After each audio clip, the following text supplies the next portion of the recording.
একসময় ইমরানের স্ত্রী হান্না একটি বৃক্ষতলায় উপবিষ্ট ছিলেন। এমন সময় ওই বৃক্ষের একটি শাখার দিকে তার দৃষ্টি নিপতিত হলো। সেই শাখার দিকে দৃষ্টি দিতে তিনি দেখতে পেলেন যে একটি পাখির ডিম হতে একটি বাচ্চা ফুটে বের হলো এবং কিচিরমিচির করে ডাকা শুরু করলো। অমনি পাখিটি তার নিজের বাচ্চাকে তার বুকের তলায় নিয়ে খাবার খাওয়াতে শুরু করলো। এই দৃশ্য অবকলন করে হান্নাওর অন্তরেও একটি সন্তান লাভের আশঙ্কা প্রবলতর হয়ে উঠল। সঙ্গে সঙ্গে তিনি আল্লাহ রব্বুল আলামিনের দরবারে সন্তান লাভের জন্য প্রার্থনা করলেন। শুধু তাই নয়, বাইতুল মুকাদ্দাস গমন করে তিনি আল্লাহ রব্বুল আলামিনের দরবারে ফরিয়াদ করলেন, হে মাবুদ, আপনি অনুগ্রহপূর্বক আমাকে একটি সন্তান দান করুন। পার্থিব কোনো স্বার্থের জন্য আমি সন্তান কামনা করছি না, বরং তাকে আমি আপনার পবিত্র মসজিদ বাইতুল মুকাদ্দাসের খেদমত করার জন্য উৎসর্গ করব। এটাই ছিল হান্নার অন্তরের একান্ত বাসনা। মহান রব্বুল আলামিন তার প্রার্থনা কবুল করে তার গর্ভে একটি সন্তান দান করলেন। তিনি গর্ভবতী হয়েছেন। এই অবস্থা উপলব্ধি করতে পেরে নতুন এক চিন্তায় তিনি নিমজ্জিত হয়ে পড়লেন। তিনি চিন্তা করতে লাগলেন যে যদি সন্তানটি ছেলে হয় তো উদ্দেশ্য সফল হবে, কিন্তু সন্তানটি যদি মেয়ে হয় তাহলে তিনি কিভাবে তার মান্যত পূরণ করবেন। এই চিন্তায় তিনি অত্যন্ত উদ্বিগ্ন হয়ে পড়লেন। দিন যায় এবং দিন আসে। এভাবেই 10 মাস 10 দিন পূর্ণ হবার পর হান্না একটি কন্যা সন্তান প্রসব করলেন। এতে তিনি অত্যন্ত দুঃখিত হলেন এবং ব্যথিত অন্তরে মহান রব্বুল আলামিনের দরবারে প্রার্থনা করলেন, হে আমার প্রতিপালক, আমি তো মান্যত করেছিলাম যে আমার সন্তানটিকে আপনার মসজিদের খেদমতের জন্য উৎসর্গ করব, কিন্তু এখন আমি একটি কন্যা সন্তান জন্মদান করেছি। এই সন্তানকে কিভাবে আমি আপনার মসজিদের জন্য উৎসর্গ করব? তখন তাকে সান্ত্বনা দেওয়ার জন্য আল্লাহ রাব্বুল আলামিনের পক্ষ থেকে এলহাম এলো যে, হে হান্না, তুমি দুঃখিত হয়ো না। আমি তোমাকে যে কন্যা সন্তান দান করেছি, কোনো পুরুষ সন্তান তার সমতুল্য হতে পারে না। আল্লাহ তাআলা তাকে আরও জানিয়ে দিলেন যে আন্তরিক সৎ উদ্দেশ্যই আমার নিকট গ্রহণীয়। ছেলে বা মেয়ে কোনো কথা নয়। মহান আল্লাহ তাআলার পক্ষ থেকে এই কথা শোনার পরে হান্না পরম শান্ত হৃদয় বলে উঠলেন, হে আল্লাহ, আমি এই কন্যা সন্তানটির নাম রাখলাম মরিয়াম এবং তাকেও তার ভবিষ্যৎ বংশধরকে বিতাড়িত ইবলিসের ফিতনা থেকে রক্ষা করার জন্য আমি আপনার নিকট প্রার্থনা জানাচ্ছি। আল্লাহ তাআলা তাকে অবগত করলেন, তোমার প্রার্থনা আমি কবুল করলাম এবং তোমার সন্তানকেও তার ভবিষ্যৎ বংশধরকে আমি শয়তানদের ফিতনা থেকে রক্ষা করব। হান্নার স্বামী ইমরান ছিল বাইতুল মুকাদ্দাসের ইমাম। যখন হযরত মরিয়াম আলাইহিস সালাম জন্মগ্রহণ করেন তখন তার পিতা ইমরান ইন্তেকাল করেছিলেন। সেই সময় বাইতুল মুকাদ্দাসের তত্ত্বাবধায়ক পদে হযরত জাকারিয়া আলাইহিস সালাম শুধু একাই নিযুক্ত ছিলেন না, বরং ওই পদে আরও কতিপয় লোক মোতায়েন করা ছিলেন।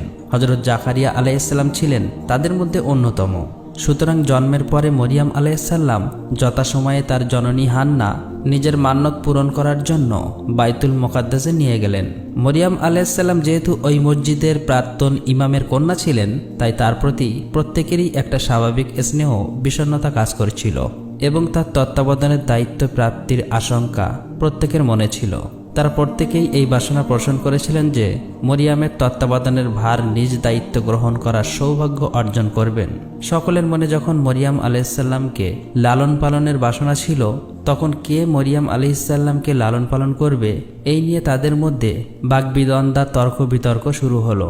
হযরত জাকারিয়া আলাইহিস সালাম যেহেতু মরিয়াম আলাইহিস সালামের খালু ছিলেন, তাই তিনি বললেন, মরিয়ামের প্রতি আমার অধিকার সবচাইতে বেশি, কারণ তার খালা আমার স্ত্রী আর খালা মায়ের সমতুল্য। এই বলে যুক্তি পেশ করলেন, কিন্তু অন্যান্য লোকেরা তার এই যুক্তি মানতে রাজি হলো না। অবশেষে হযরত জাকারিয়া আলাইহিস সালাম একটি প্রস্তাব উদযাপন করলেন। তিনি বললেন, তোমরা যখন মরিয়ামকে আমার দায়িত্ব প্রদান করতে সম্মত হচ্ছেন না, তবে আসো আমরা আমাদের ভাগ্য পরীক্ষা করি। এই প্রস্তাবে সকলেই রাজি হয়ে গেলেন। সিদ্ধান্ত গৃহীত হলো যে তারা তাদের লোহার ওই সকল কলমগুলি যেগুলির দ্বারা তারা তৌরাত কেতাব লিপিবদ্ধ করেন সেইগুলিকে নদীর পানিতে ছেড়ে দেওয়া হবে। তারপর যার কলম নদীর পানিতে ভাসতে থাকবে সেই মরিয়ামের তত্ত্বাবধানকারী হবেন।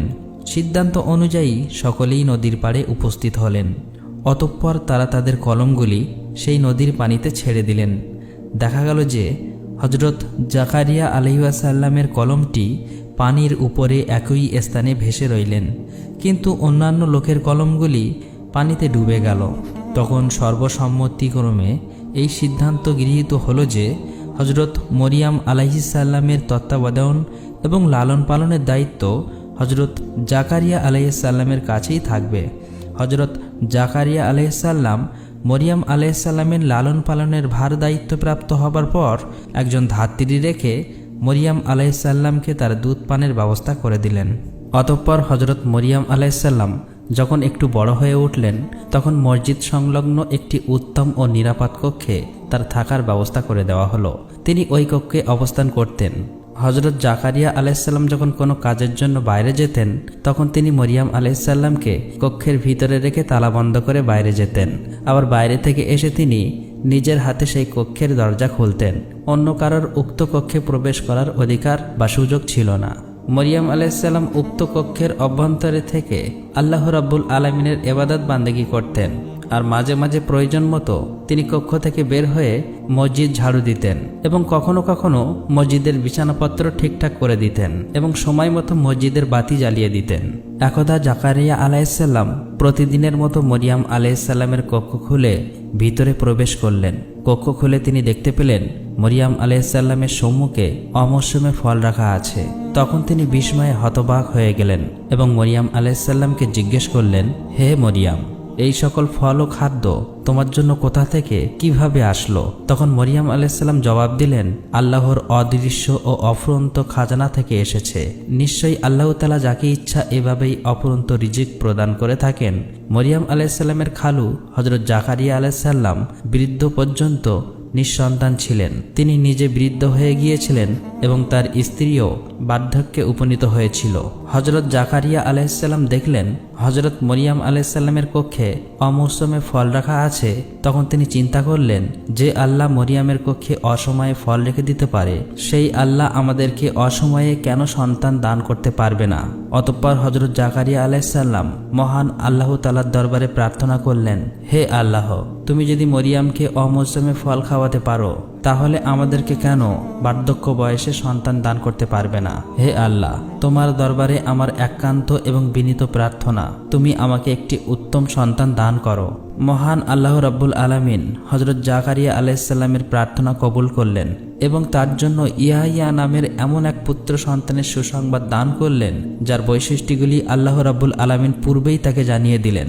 আল্লাহ রাব্বুল আলামিন হযরত জাকারিয়া আলাইহিসসালামকে বললেন, হে জাকারিয়া, আমি তোমাকে ইয়াহইয়া নামে একটি পুত্র সন্তান দান করব, যে হযরত ঈসা আলাইহিস সালামের নবুয়াতের সাহায্য প্রদানকারী এবং নেতৃত্বের অধিকারী হবেন। তিনি কাম বাসনা হতে মুক্ত হবেন। তিনি একজন নবী এবং সৎ কর্মশীলদের অন্তর্ভুক্ত হবেন। আর এভাবেই হযরত জাকারিয়া আলাইহিস সালাম ইয়াহিয়া নামের একটি অত্যন্ত পুণ্যবান সন্তান লাভ করলেন। একদা হযরত মরিয়াম আলাইহিস সালাম বাসগৃহের পূর্ব দিকে একই স্থানে গোসল করতে গেলেন এবং সেখানে তিনি একটি পর্দা টেনে দিলেন যাতে পর্দার আড়ালে থেকে তিনি গোসল করতে পারেন। মহান রব্বুল আলামিন বলেন, অতঃপর ওই অবস্থায় আমি মরিয়াম আলাইহিস সালামের নিকট হযরত জিব্রাইল আলাইহিস সালামকে প্রেরণ করলাম, আর সে তার সম্মুখে একজন মানুষের রূপে আত্মপ্রকাশ করল। হযরত জিব্রাইল আলাইহিস সালাম হস্তপাত ও অন্যান্য অঙ্গ প্রত্যঙ্গের রূপে এবং সৌন্দর্যে একজন পূর্ণ মানব আকৃতি ধারণ করে মরিয়াম আলাইহিস সালামের সামনে আত্মপ্রকাশ করেছিলেন। জিব্রাইল আলাইহিস সালামকে দেখে হযরত মরিয়াম আলাইহিস সালাম অত্যন্ত ভীত সন্তুষ্ট হয়ে বললেন, আমি তোমার থেকে দয়াময় মহান রব্বুল আলামিনের কাছে আশ্রয় প্রার্থনা করছি। তুমি যদি আল্লাহ তাআলাকে বিন্দুমাত্র ভয় করে থাকো তবে এখান থেকে দূর হয়ে যাও এবং আমার ইজ্জতের প্রতীক অন্য রূপ কলঙ্ক রেপণ করার চেষ্টা করিও না। হযরত মরিয়াম আলাইহিস সালাম জিব্রাইল আলাইহিস সালামকে দেখে ভয় পাওয়ার কারণ ছিল, ওই সময় কাফুর নামক এক ভীষণ দুশ্চরিত্র যুবক ছিল। সে পাড়ায় পাড়ায় ঘুরে সুযোগ মতো নারীদের শালীনতা হানি ঘটাত। হযরত মরিয়াম আলাইহিস সালাম কোনোদিন সেই লোকটিকে দেখেননি, কিন্তু তার নাম এবং কুকর্মের কথা শুনেছিলেন। হযরত জিব্রাইল আলাইহিস সালামকে দেখে প্রথমত তিনি সেই যুবক মনে করেছিলেন, তাই তিনি অত্যন্ত ভীত সন্ত্রস্ত হয়ে পড়েছিলেন। হযরত মরিয়াম আলাইহিস সালামের কথার জবাবে ফেরেশতা জিব্রাইল আলাইহিস সালাম বললেন, আমি কোনো মানুষ নই, তুমি আমাকে ভয় পেও না, বরং আমি তোমার প্রভুর প্রেরিত একজন ফেরেশতা। আমি তোমার প্রভুর নির্দেশে তোমাকে একটি পুত্র সন্তান দান করার জন্য এখানে এসেছি। হজরত মরিয়ম আলাইহিসসালাম ফেরেশতার কথা শুনে আশ্চর্যান্বিত হয়ে বললেন, হে আগন্তুক, তুমি এসব কি বলছো? আমার সন্তান হবে? আমার সন্তান হবে কিভাবে? আজ পর্যন্ত আমাকে কোনো পুরুষ স্পর্শ করেনি, আর আমি তো চরিত্রহীনও নয়। তাহলে কিভাবে আমার সন্তান জন্মগ্রহণ করবে? ফেরেশতা জিবরাইল আলাইহিসসালাম বললেন, হে মরিয়াম, এটা তোমার প্রতিপালকের এক মহা অনুগ্রহ এবং তার একটি ক্ষুদ্রত্বের কারিশমা। কোনো পুরুষের সহবাস ছাড়াই তোমার সন্তান হবে। আর এটা আমার কথা নয়, বরং এটা তোমার প্রতিপালকের নির্দেশ। বস্তুত আল্লাহ রাব্বুল আলামিনের পক্ষে এই কাজ অতি সহজ। কোনো উপকরণ ব্যতীত এইভাবে সন্তান সৃষ্টি করার কারণ এই যে উক্ত সন্তান লোকদের জন্য আল্লাহ তাআলার অসীম ক্ষমতার একটি নিদর্শন হবে এবং তার সাহায্যের লোকদের সৎ প্রাপ্তির জন্য আল্লাহ তাআলা তাকে রহমতের কারণ স্বরূপ করবেন। পিতা ব্যতীত এই সন্তানের জন্মলাভ আল্লাহর পক্ষ হতে একটি সুমীমাংসিত বিষয় এবং এই বিষয়টি অবশ্যই কার্যকর হবে। হজরত মরিয়াম এবং হজরত জিবরাইল আলাইহিসসালামের মধ্যে উক্ত কথোপকথনের পরে জিবরাইল আলাইহিসসালাম হজরত মরিয়াম আলাইহিসসালামের বক্ষে কিংবা তার জামার আস্তিনের ফাঁকে একটি ফুঁ দিলেন, যার মাধ্যমে তিনি গর্ভধারণ করলেন। হজরত মরিয়াম আলাইহিসসালাম গর্ভ সঞ্চার হয়ে যখন তার সামান্য লক্ষণ বাহ্যিকভাবে প্রকাশ পেতে শুরু করল, তখন একটি লোকের দৃষ্টি সেদিকে আকৃষ্ট হলো। ফলে অল্প লোক সংখ্যক হলেও অন্যান্য কিছু লোক সেই খবর জানতে পারল। হজরত মরিয়ামের জৈনিকা খালার ইউসুফ নামে এক পুত্র ছিল। সে খালাতো বোন হজরত মরিয়াম আলাইহিসসালামের নিকট ঘনিষ্ঠ আত্মীয় হিসাবে কখনো কখনো আগমন করত, কিন্তু সে কখনো হজরত মরিয়াম আলাইহিসসালামের কক্ষে প্রবেশ করত না, বরং বাইরে পর্দার অপর পাশে বসে তার সাথে কথাবার্তা বলে আবার চলে যেত। হজরত মরিয়াম আলাইহিসসালামের অন্তঃসত্ত্বা হবার ঘটনাটি যখন তার কানে পৌঁছালো, তখন সে অত্যন্ত চিন্তিত এবং উদ্বিগ্ন হয়ে পড়ল। যেহেতু সে মাঝে মাঝে মরিয়াম আলাইহিসসালামের নিকট যাতায়াত করত, এই কারণে তার চিন্তা হচ্ছিল যে অহেতুকভাবে কেউ এই ঘটনার সাথে তাকে না জড়িয়ে ফেলে। তবে নিজের সম্পর্কে ভাবনার সাথে সাথে তার মনে এই ভাবনাও দেখা দিল যে এমন সতীসাধ্যী মহিলা মরিয়ামের ক্ষেত্রে এরূপ ঘটনা তো কল্পনাও করা যায় না, অথচ বাস্তবে এই ঘটনা ঘটেছে। তাহলে কিভাবে এই ঘটনা ঘটল? ব্যাপারটি না জানা পর্যন্ত তার মনের উদ্বেগ দূর হচ্ছিল না।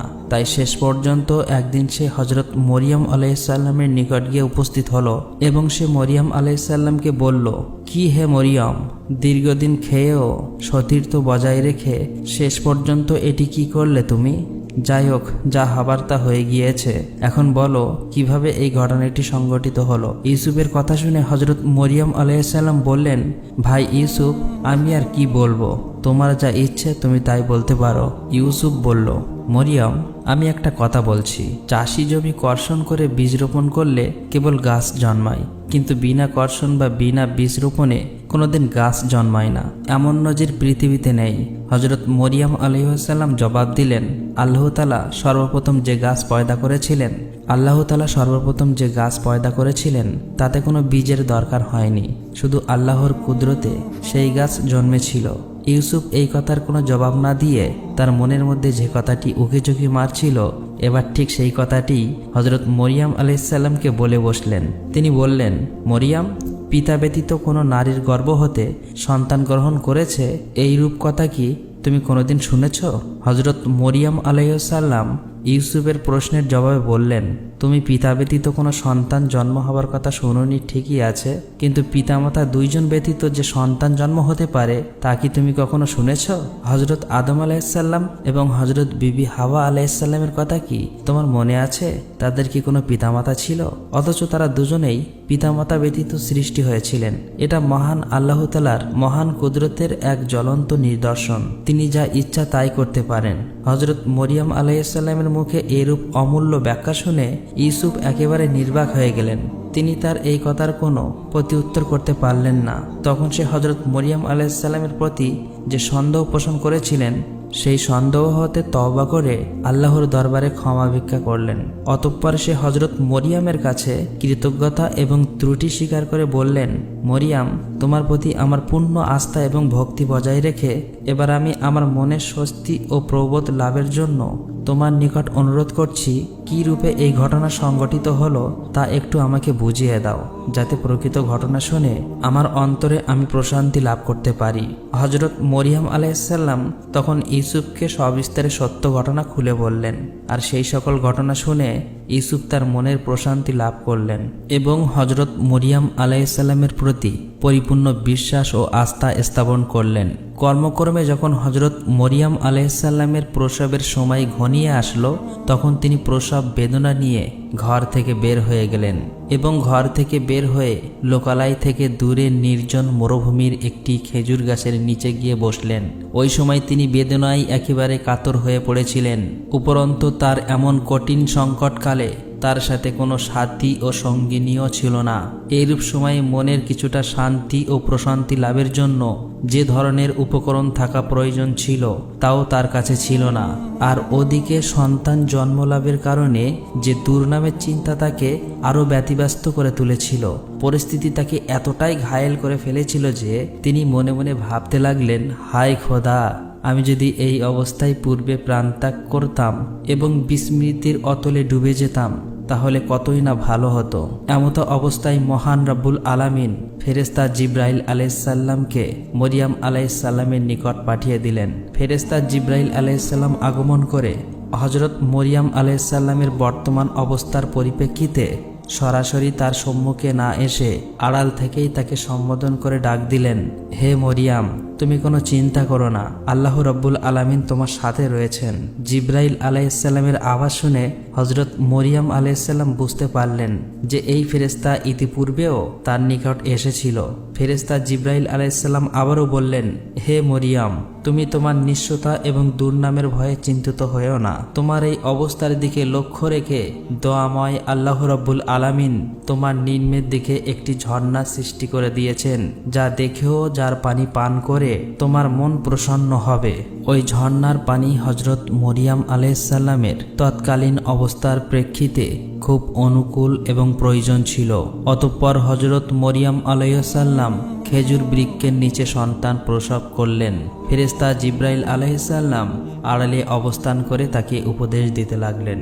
সন্তান প্রসবের মতো সংকটকালে সহায় সম্বলহীন ও কঠিন সমস্যায় জর্জরিত হযরত মরিয়ম আলাইহিসসালামকে আল্লাহ তাআলা যে স্থানে পৌঁছে দিয়েছিলেন এবং ফেরেশতা জিব্রাইল আলাইহিসসালাম মারফত তার জন্য যে ব্যবস্থা করেছিলেন তা হযরত মরিয়ম আলাইহিসসালামের জন্য যেমন অত্যন্ত প্রয়োজনীয় ছিল, তেমনি সেগুলো ছিল বিজ্ঞানসম্মত এবং হিতকর। তদুপরি হযরত মরিয়ম আলাইহিসসালাম যে খেজুর বৃক্ষের নিচে সন্তান জন্মদান করেছিলেন, সেই খেজুর বৃক্ষটি পরিপক্ক খেজুরে পরিপূর্ণ ছিল। আল্লাহ রব্বুল আলামিন হযরত মরিয়ম আলাইহিসসালামের জন্য সেই খেজুর বৃক্ষ থেকে খেজুর খাবার ব্যবস্থা করে দিলেন। সন্তান প্রসবের পরে হযরত জিব্রাইল আলাইহিসসালাম অন্তরাল থেকেই হযরত মরিয়ম আলাইহিসসালামকে নির্দেশ দিলেন, মরিয়ম, তুমি ঝর্ণার পানি পান করো এবং বৃক্ষের খেজুর ভক্ষণ করো। অতঃপর মরিয়ম আলাইহিসসালাম খেজুর বৃক্ষের খেজুর খাবার ইচ্ছে করলেন, আর সাথে সাথে খেজুর গাছটি তার মাতা হযরত মরিয়ম আলাইহিসসালামের কোলের কাছে ঝুঁকিয়ে দিলেন। এরপর হযরত জিব্রাইল আলাইহিসসালাম মরিয়ম আলাইহিসসালামকে নির্দেশ দিলেন, হে মরিয়ম, তুমি খেজুর গাছের ডাল ধরে নাড়া দাও, আর তোমার কাছে পরিপূর্ণ খেজুর ঝরে পড়বে। মরিয়ম আলাইহিসসালাম তাই করলেন। অতঃপর খেজুরের ডাল হতে পরিপক্ক খেজুর ঝরে পড়ল এবং মরিয়ম আলাইহিসসালাম সেই খেজুরগুলো ভক্ষণ করলেন। এরপর হযরত জিব্রাইল আলাইহিসসালাম মরিয়ম আলাইহিসসালামকে আরও একটি উপদেশ দিলেন, যখন প্রসবের খবর শুনে তোমার নিকট লোকজন আসবে এবং তোমাকে এই বিষয়ে প্রশ্ন করবে, তখন তুমি ইশারা করে বলে দিও যে আমি দয়াময় প্রভুর উদ্দেশ্যে এখন মানব রোজা রেখেছি, তাই আমার কথা বলা নিষিদ্ধ, এবং তুমি তোমার সন্তানের কাছে তাদেরকে এই সম্পর্কে জিজ্ঞেস করার জন্য সন্তানটির দিকে ইশারা করে দেখিয়ে দিও। এই কাজ করে তুমি নিশ্চিন্ত থাকিও। অতঃপর মহান আল্লাহ তাআলা তোমার ওই সৌভাগ্যবান পুত্রটিকে পুত্র বলে শৈশবে বাক শক্তি প্রদান করবেন, যার দ্বারা তোমার অপূর্ব এবং অসাধারণ পবিত্রতা এবং নিষ্কলুষতা সম্পূর্ণ প্রমাণিত হয়ে যাবে। ফলে মরিয়ম আলাইহিসসালাম অস্তিত্ব এবং দুশ্চিন্তা মুক্তির ব্যবস্থা এভাবেই হয়ে গেল। অতঃপর হযরত মরিয়ম আলাইহিসসালাম তার শিশুপুত্র ঈসাকে কোলে নিয়ে জনপদে ফিরে আসলেন। লোকজন যখন দেখলেন যে বিনা বিবাহে হজরত মরিয়াম আলাইহিসসালাম সন্তান প্রসব করেছে, তখন তারা কুধারণার বশবর্তী হয়ে হজরত মরিয়াম আলাইহিসসালামকে জিজ্ঞেস করল, হে মরিয়াম, তোমার সন্তান হলো কিভাবে? তুমি তো বড় জঘন্য কাজ করেছ। তোমার জন্য এরূপ জঘন্য কাজ করা অত্যন্ত নিন্দনীয় ব্যাপার, কেননা তোমার বংশের কেহ কোনোদিন এইরূপ জঘন্য কাজ করেনি। উপরন্তু তোমার পিতা কখনোই অপকর্ম করেনি। তিনি এমন মন্দ লোক ছিলেন না যে তার স্বভাবের মন্দ প্রভাব তোমার মধ্যে সংক্রমিত হবে। তোমার মাতাও অসতী ছিলেন না যে তার ঘৃণিত স্বভাব তোমার মধ্যে আসবে। আর তুমি হারুন নবীর বংশের মহিলা, তিনি একজন সৎ লোক ছিলেন। এতটা সত্ত্বেও তোমার দ্বারা এই ধরনের মারাত্মক জঘন্য কাজ সংগঠিত হওয়া তো কল্পনাতীত ব্যাপার। হজরত মরিয়াম আলাইহিসসালাম সমাজের লোকদের এসব কথার কোনো উত্তর না দিয়ে শুধু ইশারায় জানিয়ে দিলেন যে এই সম্পর্কে তোমরা শিশুর কাছে জিজ্ঞেস করে দেখতে পারো। মরিয়াম আলাইহিসসালামের এরূপ কথার কৌতূহল বসে তারা শিশুর কাছে গিয়ে জিজ্ঞেস করল, হে শিশু, তুমি কি বলতে পারো তোমার পিতাকে? তাদের এই প্রশ্নের উত্তরে শিশু হজরত ঈসা আলাইহিসসালাম জবাব দিলেন, পবিত্র কোরআনের ভাষায় তা এইরূপ, আমি মহান আল্লাহর বান্দা। তিনি আমাকে কেতাব দান করেছেন এবং নবী হিসাবে প্রেরণ করেছেন।